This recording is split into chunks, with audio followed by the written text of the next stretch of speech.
Talla Gueye, le PCA du Fonds de développement des cultures humaines et des industries créatives. La finalité, c'est d'accompagner les jeunes, les acteurs, les entrepreneurs culturels, en tout cas d'essayer de les mettre dans de meilleures conditions pour qu'ils puissent faire développer leur créativité dans leur secteur.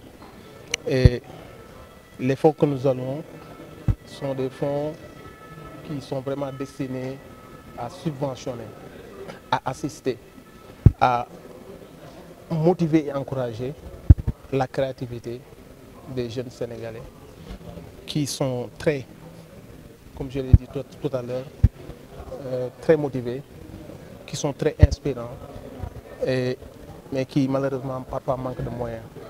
Donc à travers ces subventions, l'État les encourage, l'État montre qu'il est là à côté de cette jeunesse, prêt à les aider à aller de l'avant, à être plus créatifs.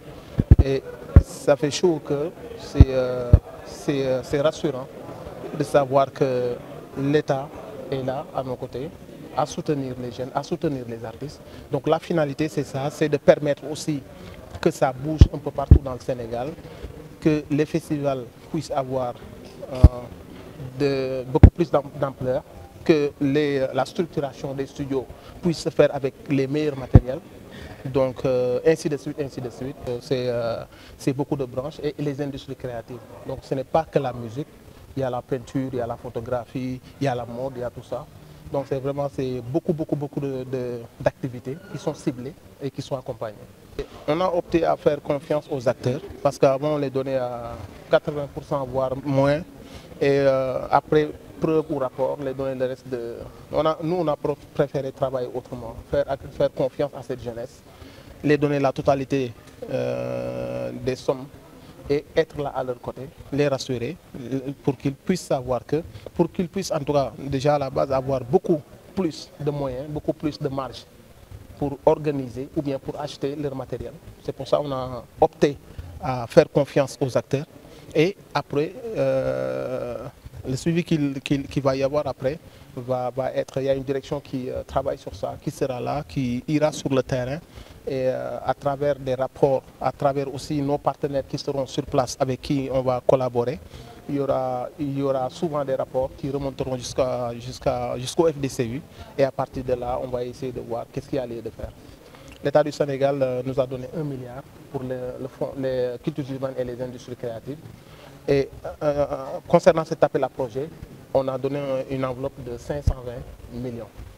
Donc on a aussi suivi les directives de son Excellence M. Bassirou Diomaye Diakhar Faye, du Premier ministre M. Ousmane Sonko et de notre ministre de tutelle Mme Khady Diène Gaye, de tenir en compte l'équité territoriale, de penser vraiment, d'encourager les jeunes qui sont dans les régions à pouvoir eux aussi vraiment bénéficier et faire quelque chose de vraiment concret. C'est pour ça que les 3 plus grosses sommes ont été allouées à la région ici de Saint-Louis. Je pense aussi à Nioro et au Tambacounda. Donc c'est juste pour aussi décentraliser, pour aussi vraiment penser aux régions. Et c'est dans cette optique-là qu'on a alloué les plus grosses sommes à ces régions et pour que les Sénégalais puissent se sentir là où ils sont, puissent ne pas se sentir discriminés ou en tout cas oubliés. C'est dans cette optique-là vraiment de penser à eux qu'on a vraiment tenu en compte l'inclusion. On a vraiment financé beaucoup de femmes et c'est la première fois d'ailleurs qu'on a financé autant de femmes dans cet appel à projet. Et ça c'est pour suivre un peu la directive qui nous a été donnée par Madame le ministre. Ndiaye, directeur général du Fonds de développement des cultures urbaines et des industries créatives. Nous avons en notre sein une direction qui s'appelle la direction des projets et du suivi et évaluation. Et cette direction va s'activer juste après la phase où on va allouer les projets aux acteurs. La direction va s'activer et à faire des tournées dans toutes les régions pour suivre les projets et voir sur le terrain l'état d'élaboration de ces projets et l'état d'exécution également de ces projets.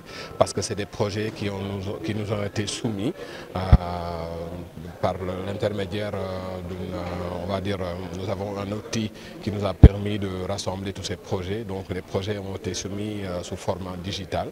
Maintenant, par rapport à l'élaboration de ces projets, par rapport à l'exécution sur le terrain, les personnes vont se déplacer et ces personnes-là seront également aidées par les directeurs de centres culturels régionaux qui ont un maillage assez large à travers le territoire national.